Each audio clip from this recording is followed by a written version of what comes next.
என்னுடைய நெடுநாளைய நண்பர் எழுத்தாளர் பாபா செல்லதுரை அவர்களே, நிகழ்ச்சிக்கு வந்து பெருமை சேர்த்து கொண்டிருக்கிற அன்பு சகோதரர் ஸ்ரீதர் அவர்களே, நண்பர் பன்னீர் அவர்களே, தம்பி விஜயரங்கம் அவர்களே, மங்கள பிரபாகரன் அவர்களே, பெரியவர் இந்துராஜன் அவர்களே, மெய்யூர் சந்திரன் அவர்களே, டபிள்யூ ஆறுமுகம் அவர்களே, தம்பி கண்ணதாசன் அவர்களே, பிரகாஷ் அவர்களே, கலை நிகழ்ச்சியை மிக சிறப்பாக நடத்தி பரிசுகளை பெற்றிருக்கிற என் பெயரில் நடைபெறுகின்ற மகளிர் மெட்ரிக் மேல்நிலைப் பள்ளியினுடைய அதனுடைய தலைமை ஆசிரியர், ஏனைய அன்பு செல்வங்கள், வர்த்தக பெருமக்கள், இந்த அரங்கத்தில் இடம்பெற்றிருக்கிற பதிப்பாளர்கள், பாசமுள்ள பத்திரிகை நண்பர்கள், தொலைக்காட்சி நண்பர்கள், உங்கள் அத்தனை பேருக்கும் முதலிலே அன்பு கலந்த வணக்கத்தை நான் தெரிவித்துக் கொள்ள விரும்புகிறேன். இந்த புத்தக அரங்கம் என்பது இன்னும் 10 தினங்களுக்கு இங்கே பல்வேறு நிகழ்வுகள் மத்தியில் அந்த புத்தக கண்காட்சி இங்கே நடைபெற இருக்கிறது. இந்த 10 தினங்களிலும் சிறப்பான உரை நிகழ்த்துகிற எழுத்தாளர்களை பட்டியலிட்டு இந்த அழைப்பு இதழ் அச்சடிக்கப்பட்டிருக்கிறது. பொதுவாக சிறப்பாக சொல்ல வேண்டும் என்று சொன்னால் எழுத்தாளர் சல்மான், டாக்டர் ஜெயரஞ்சன், எழுத்தாளர் காதர் ஷா, அருமை நண்பர் எழுத்தாளர் பவா செல்லதுரை, அதேபோன்று அன்பு, மனுஷபுத்திரன், ஷைலஜா, அழகிய பெரியவன், அகர முதல்வன், நெல்லை ஜெயந்தா, கிருஷ்ணமூர்த்தி, கடற்கராய் மத்தவிலாஸ் அங்கதம், பாலமுருகன், SPK கருணா, வெற்றிமுரசு பாரதி கிருஷ்ணகுமார், இப்படி பல்வேறு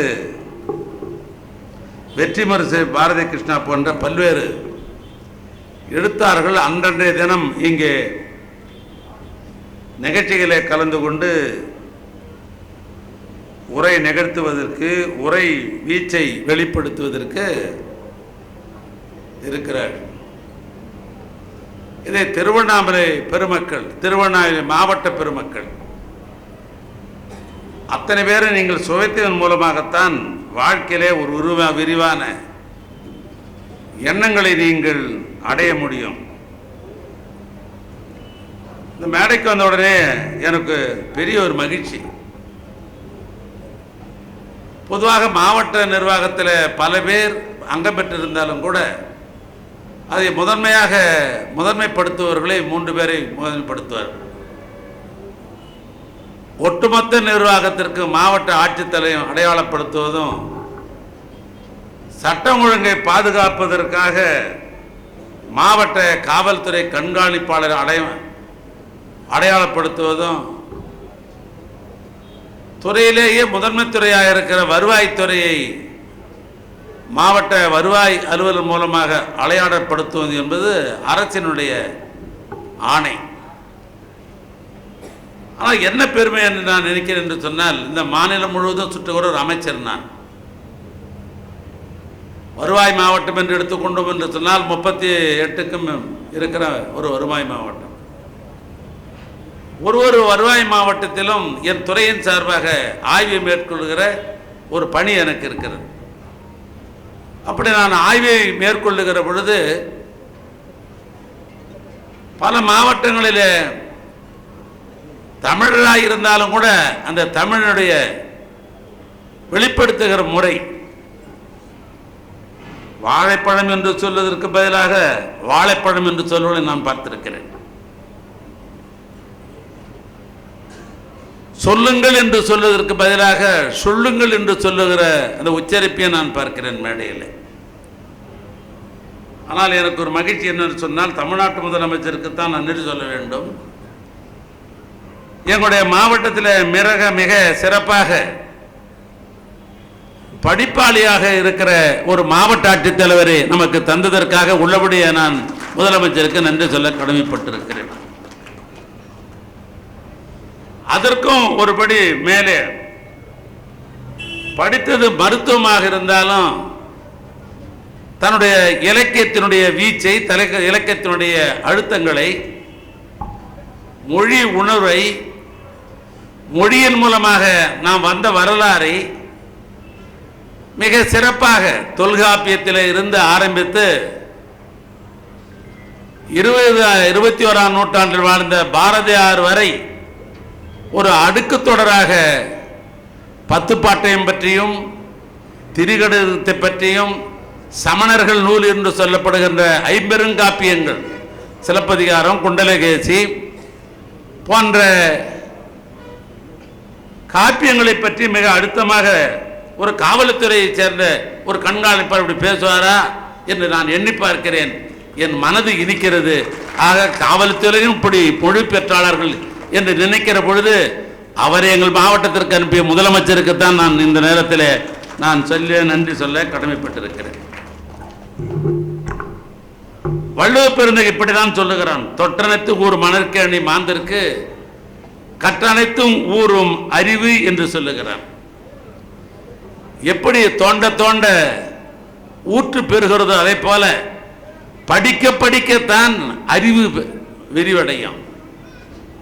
அதான் 2000 ஆண்டு காலத்திற்கு முன்னால் பிறந்த வள்ளுவ பெருந்தகை 2 வரியில இப்படி அவர் குறிப்பிடுகிறார். படிப்பு, வேலை வாய்ப்பு, மன அமைதி, பொது அறிவு போன்றவை புத்தகங்கள் படிப்பதன் மூலமாகத்தான் பெற முடியும் என்று ஜோசப் பேரன்ஸ் என்கிற மனிதவள ஆலோசகர் அப்படித்தான் குறிப்பிடுகிறார். 17ஆம் நூற்றாண்டில் 1949 ஜெர்மனியில் அவருடைய தலைநகராக இருக்கிற பிராங்க்பர்ட்டில் தான் முதலாக இந்த புத்தக கண்காட்சி என்பது அங்குதான் தொடக்கப்பட்டது. இன்றைக்கும் அந்த பிராங்க்பர்ட்டுக்கு போனால் லண்டன் புத்தக கண்காட்சி என்று இன்றைக்கும் விளங்கிக் கொண்டிருக்கிறது. அந்த புத்தக கண்காட்சி 1972 டெல்லியில் தான் முதலாக நம்முடைய இந்தியாவிலே இது புத்தக காட்சி தொடங்கப்பட்டது. 3வது இடத்திலே கல்கத்தா புத்தக கண்காட்சி திகழ்கிறது. ஆக கழகம் எப்பொழுது ஆட்சிக்கு வருகிறதோ, நான் வேடிக்கையாக சொல்லவில்லை, 1977 தான் டிசம்பர் 24 முதலாக கழக ஆட்சியில் தான் சென்னை புத்தக கண்காட்சி தென்னிந்திய புத்தக விற்பனையாளர் மூலமாக, இந்த பதிப்பாளர்கள் சங்கத்தின் மூலமாக இந்த புத்தக காட்சி சென்னையில் துவக்கப்பட்டது. அதற்காக பப்பாசியினுடைய நிறுவனங்களுக்கு, அதனுடைய பொறுப்பாளர்களுக்கு, அவருடைய தலைவர், பொதுச் செயலாளர், அதனுடைய பொருளாளர், செயற்குழு உறுப்பினர், பொதுக்குழு உறுப்பினர், அத்தனை பொறுப்பாளர்களுக்கும் என் சார்பாகவும் தமிழக அரசின் சார்பாகவும் நன்றியும் பாராட்டலையும் நான் தெரிவித்துக் கொள்ள விரும்புகிறேன். சென்னை புத்தக காட்சி என்றும் சொல்லுவார்கள், மெட்ராஸ் புக் ஃபேர் என்றும் சொல்லுவார்கள். அதை காலகாலமாக புத்தக விற்பனை மற்றும் பதிப்பாளர் சங்கத்தினால் ஆண்டுதோறும் நிகழ்த்தப்படுகிற ஒரு நிகழ்ச்சி சென்னையில் மட்டும்தான் நடைபெற்றது. ஏறத்தாழ நான் இந்த புத்தக காட்சியை துவங்க காலத்திலிருந்து அது பல இடங்களில் அந்த புத்தக காட்சி இடங்கள் மாறினாலும் அந்த பதிப்பகத்தாரெல்லாம் அன்றையிலிருந்து இன்றைய அப்படியே இருக்கிறார்கள். அது சாதாரண காரியம் அல்ல. பதிப்பகத்தார் அந்த புத்தகத்தை அரங்கத்திற்கு கொண்டு வந்து அதற்குரிய இந்த கட்டணத்தை எல்லாம் செலுத்துவது என்பது சாதாரண காரியம் அல்ல. அதில் இருக்கிற சங்கடங்கள் எனக்கெல்லாம் தெரியும். ஆனாலும் கூட இந்த சங்கடங்களை நீக்க வேண்டும் என்று சொன்னால் இந்த தாக்கத்தை மாநிலம் முழுதும் கொண்டு சேர்க்க வேண்டும் என்று தமிழ்நாட்டு முதலமைச்சர் கருதுகிறார். ஆனால் பப்பாசியினுடைய இதனுடைய செயலாளர் முருகன் அவர்கள் இங்கே குறிப்பிட்டார்கள், ஏற்கனவே 2 ஆண்டு மாவட்டம் முழுவதும் புத்தக கண்காட்சி நடைபெற்றது. இன்றைக்கு 3வது ஆண்டாக திருவண்ணாமலை இந்த புத்தக திருவிழா நடைபெறுகிறது என்று குறிப்பிட்டார். ஆக இந்த 3 ஆண்டையும் வரிசைப்படுத்துகிற பொழுது அது எந்த ஆண்டு சொன்னால் திராவிட மாடல் ஆட்சி நடத்தி கொண்டிருக்கிற தமிழ்நாட்டு முதலமைச்சர் ஆட்சியில் தான் இந்த திருவிழா நடைபெறுகிறது. ஒரு மாவட்டத்திலும் வாசிக்கிறதை உருவாக்க வேண்டும் என்ற அடிப்படையில் புத்தகத்தின் மூலமாக அறிவுகளை பெற முடியும் என்ற அந்த அடிப்படையில் தான் இந்த நிகழ்வு இன்றைக்கு நடைபெறுகிறது. சென்னையில் எப்படி சென்னை சங்கம் சென்னை இசை விழா என்று அடையாளப்படுத்தப்படுகிறது, அதே போல ஒரு படி அதற்கும் மேலும் இந்த புத்தக திருவிழா என்பது மாநிலம் மட்டுமல்ல மாவட்டந்தோறும் நடைபெறுகிற நிகழ்வை இன்றைக்கு நாம் பார்த்து கொண்டிருக்கிறோம். எனவே அந்த வகையில் தான் திருவண்ணாமலை மாவட்டத்தில் 2 ஆண்டுகளில் புத்தக கண்காட்சியில் 200 கடைகள் அமைத்து 64,20,291 ரூபாய்க்கு புத்தகங்கள் நம்முடைய மாவட்டத்தில் விற்பனையாகிறது என்பதை எண்ணி நான் உள்ளபடியே நான் பூரிக்கிறேன். இந்த புத்தக கண்காட்சி இன்றைய தினம் ஆரம்பிக்கப்பட்டாலும் இன்னும் 10 தினங்களுக்கு இங்கே இருக்கிறது. ஆனால் தான் நான் குறிப்பிட்டேன், இங்கே பல்வேறு இந்த 10 தினங்களுக்கு சிறந்த எழுத்தாளர்கள் எல்லாம் இங்கே பேச இருக்கிறார்கள். அதை நம்முடைய மாவட்ட மக்கள் அவை நீங்கள் சுவைத்திட வேண்டும் என்று இந்த நேரத்தில் நான் கேட்டுக்கொள்ள விரும்புகிறேன். புத்தகம் வாங்குவது என்பது ஒரு முதலீடு. அது ஏதோ புத்தகம் வாங்குறது சாதாரண நினைக்காதுங்க. நம்ம புத்தகம் வாங்குறோம்னா நம்ம வீட்டில் வச்சுன்னா ஒரு முதலீடு வச்சிருக்கிறோன்னு அர்த்தம். எப்படி நம்முடைய அருமை என்னுடைய நண்பர் பன்னீர்செல்வம் எப்படி இடங்கள்லாம் வாங்கி போட்டு முதலீடு சொல்லுகிறாரோ அதே போல புத்தகம் என்பதே ஒரு முதலீடு தான். நான் அப்படித்தான் எண்ணி பார்க்கிறேன். மொழியினுடைய புலமை அதன் மூலமாக நாம் பெற முடியும். மூளை வளர்ச்சி அதிகரிக்கும். பகுத்தறிவு மென்மேலும் வளர்ச்சி அடைய வேண்டும் என்று சொன்னால் புத்தகத்தை படிக்க வேண்டும். நான் புத்தகத்தை படித்ததால் தான் நான் பகுத்தறிவாளர் தான் ஆனேன். இல்லைன்னா நான் பகுத்தறிவாளர் ஆயிருக்க முடியாது. நான் புத்தகம் தான் அதற்கு காரணம். வாசிப்பு வெற்றிகரமாக இருந்தால்தான் மனிதன் வெற்றி அடைய முடியும், வெற்றியை உருவாக்க முடியும். பொது அறிவு தரும். வாழ்க்கையை நம்ம வளமாக வைத்துக் கொள்ளும். நான் கள்ளக்குறிச்சியில் நடைபெற்ற ஒத்த புத்தக திருவிழாவில் காலையில் நான் கலந்து கொண்டேன். அந்த மாவட்ட ஆட்சித்தலைவர் குறிப்பிட்டார், நான் அந்த வாழ்க்கை வளமாகும் என்பதற்கு ஒரே ஒரு எடுத்துக்காட்டு காலை நிகழ்ச்சி. அந்த மாவட்ட ஆட்சித்தலைவர் கேரள மண்ணிலே பிறந்தவர். ஒரு காலத்தில் கேரளா என்பது நம்முடைய நாடு தான். இன்னும் சொல்ல வேண்டும் என்று சொன்னால் திராவிட நாடு. அது திராவிட நாடு என்று சொன்னால் சென்னை மாநிலம், கேரள மாநிலம், கர்நாடக மாநிலம், ஆந்திர மாநிலம் 4 சேர்ந்தான் திராவிட நாடு. ஆனால் கேரளா எது புதுசேன்னு நினைக்க வேணாம், அது நம்ம நாடு தான். அந்த கேரள நாட்டிலே திராவிட நாட்டிலே பிறந்த ஆலப்புழைக்கும் பக்கத்தில் பிறந்த இந்த பிரசாந்த் ஐஏஎஸ் என்கிற அதிகாரி ஒரு கன்ஃபர்மேஷன் ஸ்டேட்மெண்ட் கொடுத்தார். என்ன கொடுத்தாருன்னா, நான் எங்கோ ஒரு கிராமத்தில் பிறந்தவன், என்னுடைய முன்னோர்கள் எல்லாம் பெரிய படிப்பாளிகள் எல்லாம் கிடையாது, ஒரு கிராமத்தில் நான் பிறந்தவன். நான் சாதாரண கிராமத்தில் பிறந்தவன். பக்கத்தில் இருக்கிற நகரத்திற்கு சென்று தினமும் அன்றாடம் நான் நூலகத்தில் புத்தகத்தை வாசித்தனுடைய விளைவு என்னுடைய மூளை விரிவாக்கம் பெற்றது. அதன் மூலமாக நான் ஐஏஎஸ் அதிகாரியாக நான் இன்றைக்கு தேர்ச்சி பெற்று ஒரு மாவட்ட நிர்வாகத்திற்கு நான் வந்துகிறேன் என்று சொன்னால் அதற்கு எனக்கு உந்து சக்தியாக இருந்தது நூலகம்தான் என்று குறிப்பிடுகிற பொழுது, ஆக வாழ்வை வளமாக்குவதற்கு இந்த படிக்கிற நூலகத்தை பயன்படுத்துகிற அந்த எண்ணம் வர வேண்டும்.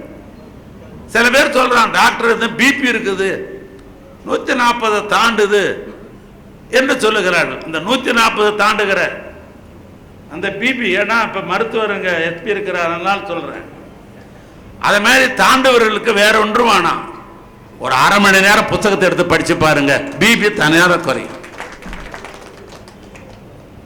ஒரு ஆய்வாளர் இப்படித்தான் சொன்னான், முகம் சிரித்துக் கொண்டே இருங்கள், யார்கிட்ட பார்த்தாலும் எல்லாத்தையும் பறி கொடுத்த மாதிரி பார்க்காதீங்க, நீங்கள் சிரித்துக் கொண்டே இருங்கள். நீங்கள் சிரித்தால் உங்கள் வாழ்க்கையினுடைய வாழ்வு நீளும் என்று சொன்னான்.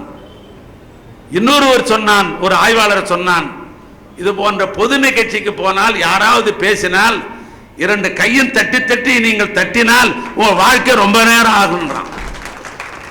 சில பேர் பொதுக்கூட்டத்துக்கு வர்றான், நிகழ்ச்சிக்கு வர்றான், ஏதோ கையை விலங்கு பூட்டின மாதிரி அப்படியே வைத்துக் கொண்டிருக்கிறான். அப்படி ஒரு பழக்கம் இருக்கிறது.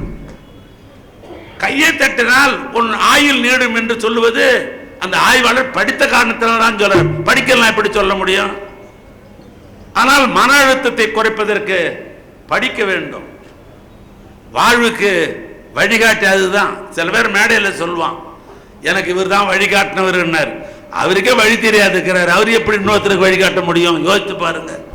அவரே வழி தெரியாமல் தான் மேடையில் தத்தளித்து கொண்டிருக்கிற போய் வழிகாட்டின்னு பேசுவான். அல்ல, வழிகாட்ட வேண்டும் என்று சொன்னால் புத்தகம் தான் வழிகாட்ட முடியும். ஏன்னா புத்தகத்தின் மூலமாகத்தான் பல்வேறு செய்திகளை, உலக பழக்க வழக்கங்களை நீங்கள் புரிந்து கொள்ள முடியும். ஆக வாசிப்பது என்பது அன்றாட பழக்கமாக நீங்கள் கொண்டு வர வேண்டும். நான் மனந்திருந்து பேசுகிறேன். என்னை பொறுத்தளவுக்கு இங்கே மாவட்ட ஆட்சித்தலைவர் சொன்னதை போல அரசு சுமைகள், பணியின் காரணமாக எனக்கு சுமைகள் இருந்தாலும், பல்வேறு மனதிலே நண்பர்களோடு பேசுகிற பொழுது நெருடல்கள் இருந்தாலும் அவைகளெல்லாம் நான் எப்படி போக்கிக் கொள்கிறேன் என்று சொன்னால், இரவு 10 மணிக்கும் இடைப்பட்ட 12 மணிக்கும் தினமும் நான் படிக்கிற காரணத்தினால்தான் தினமும் நான் மறுநாள் புதியவனாகவே நான் பிறக்கிறேன். படிக்கவில்லை என்று சொன்னால் எனக்கு மன அழுத்தம் இருக்கத்தான் செய்யும். என்னுடைய வேலைப்பணி அப்படி. ஆனால் என் வாழ்க்கையிலேயே நான் அதை வாசிக்கிற பழக்கத்தை நான் வைத்திருக்கிறேன். ஆக நம்மை இந்த புத்தகம் தான் நம்மை இணைத்திருக்கிறது, நம்முடைய உறவை இணைத்திருக்கிறது, பண்பாட்டை இணைத்திருக்கிறது, உறவு முறையை இணைத்திருக்கிறது, தமிழக வரலாறே இணைத்திருக்கிறது. இங்கே நம்முடைய மாவட்ட கண்காணிப்பாளர்கள் சொல்லுகிற பொழுது நூற்றாண்டை கணக்கிட்டார்கள். நாம் 20, 21 நூற்றாண்டை இப்படித்தான் நாம் கணக்கிடுகிறோம். அந்த கணக்கிடுவதற்கு நமக்கு ஒரு இணைப்பாக இருப்பது 1ஆம் நூற்றாண்டில் அடையாளப்படுத்தப்பட்ட நூல் தொல்காப்பியம், 2ஆம் நூற்றாண்டில் அடையாளப்பட்ட நூல் சங்க இலக்கியங்கள், 3ஆம் ஆண்டில் நமக்கு அடையாளப்படுத்தப்பட்ட நூல், சீதற்கு சொன்னா பிடிக்கும், ஆன்மீக நூல், அதுதான் திருவாசகம். 4ஆம் நூற்றாண்டில் அடையாளப்படுத்தப்பட்ட நூல் ஆசார கோவை, 5ஆம் நூற்றாண்டில் அடையாளப்பட்ட நூல் பெருங்காதி, 6ஆம் நூற்றாண்டில் அடையாளப்பட்டது கல்லாடம், 7ஆம் நூற்றும் 8ஆம் நூற்றாண்டிலும் அடையாளப்படுத்தப்பட்டது சைவக்குறவர்கள் என்று சொல்லப்பட்ட அப்பரர், சுந்தரர், மாணிக்கவாசகர், திருஞானசம்பந்தர் என்று சொல்லப்பட்ட அந்த சைவக்குறவர்கள் பாடிய நூல் தேவார பாடல்கள். 9ஆம் நூற்றாண்டில் அடையாளப்படுத்தப்பட்டது 12 ஆழ்வார்களால் இயற்றப்பட்ட 4000 திவ்ய பிரபந்தங்கள். 10ஆம் நூற்றாண்டில் அடையாளப்பட்டது சமணர்களால் அன்றைக்கு கொண்டு வந்த சீவக சிந்தாமணி. 16ஆம் நூற்றாண்டில் குண்டத்தூரில் பிறந்த பெரிய புராணம் இயற்றிய சேக்கிழார்.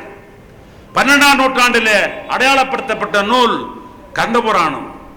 பிற்பகுதியில் அடையாளப்படுத்தது என்னென்று சொன்னால் திருவண்ணூரில் சடையப்பவர்களால் ஆதரிக்கப்பட்ட நம்முடைய கம்பன் எழுதிய கம்பராமாயணம். ஒன்றை நான் சொல்ல விரும்புகிறேன். வால்மீகி ராமாயணம் என்று ஒரு ராமாயணம் இருந்தது, கம்பராமாயணம் என்று இன்னொரு ராமாயணம் கண்ணுக்கு தெரிந்து கொண்டிருக்கிறது. அந்த இலக்கியம் சிறிய வயதிலேயே நான் ஒரு பக்கத்தில் பகுத்தறிவாதியா இருக்கிறேன், இன்னொரு பக்கம் எப்படி இருக்கு கம்பராமாயணம் பிடிக்கிறது வேலுக்கு? இது ஒரு கேள்வி என்னுடைய நண்பர்கள் மத்தியில். நீங்க ஒரு பகுத்தறிவாளர், 13 வயதிலிருந்தே நீங்க பகுத்தறிவாளராக இருக்கிறீங்க. திருவண்ணாமலையில் வண்டி தெருவிலே 13 வயதில் பெரியார் பேச்சை கேட்டவன் நான், பகுத்தறிவாளராக நான் மாற்றப்பட்டேன். ஆனால் எப்படி கம்பராமாயணம் வேலுக்கு பிடிக்கிறது? ஏற்கனவே எழுதிய வால்மீகி ராமாயணத்திற்கும் கம்பராமாயணத்தும் ஒப்பிடுகிற பொழுது வால்மீகி ராமாயணம் தமிழ் பண்பாட்டுக்கு ஏற்றுக்கொள்ளாத நூலாக இருக்கிறது, அத்தனை அபத்தமாக இருக்கிறது. ஆனால் அதிலிருந்து மாற்றி தமிழ் பண்பாடு தமிழ் பண்பாடு கெடாமல் ஒரு இலக்கிய தொண்டலாக கம்பராமாயணம் எழுதிய காரணத்தால் அந்த கம்பராமாயணம் எனக்கு பிடித்தது. அதனால் என் பிள்ளைக்கு இளங்கம்பன் என்று நான் பேர் வச்சேன். எல்லாம் வைக்கிறதுக்கு வாய்ப்பே கிடையாது. ஏன்னா வால்மீகி ராமாயணத்தை நான் படித்திருக்கிறேன், தமிழாக்கம் நான் படித்திருக்கிறேன். ஒரு சின்ன உதாரணம் சொல்லுகிறேன்.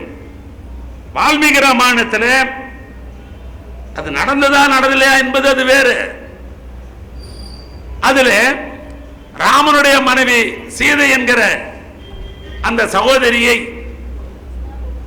நம்முடைய சுத்த தமிழன், இலங்கையை ஆண்ட நம்முடைய சுத்த தமிழன் ராமாயணன் என்பவன் ஆலிங்கனம் செய்து அணைத்து சென்றான் என்று அதிலே கூறுகிறது. ஆனால் கம்பன் எழுதுகிறார், பண்பாடு குறையாமல் எழுதுகிறார், அந்த சீதை மீது ஆசை கொண்டாலும் கூட அவள் ஒப்புதல் இல்லாமல் அவள் மீது கை வைக்க கூடாது என்ற எண்ணம் தமிழ் அரசன் ராவணனுக்கு இருக்கிறது.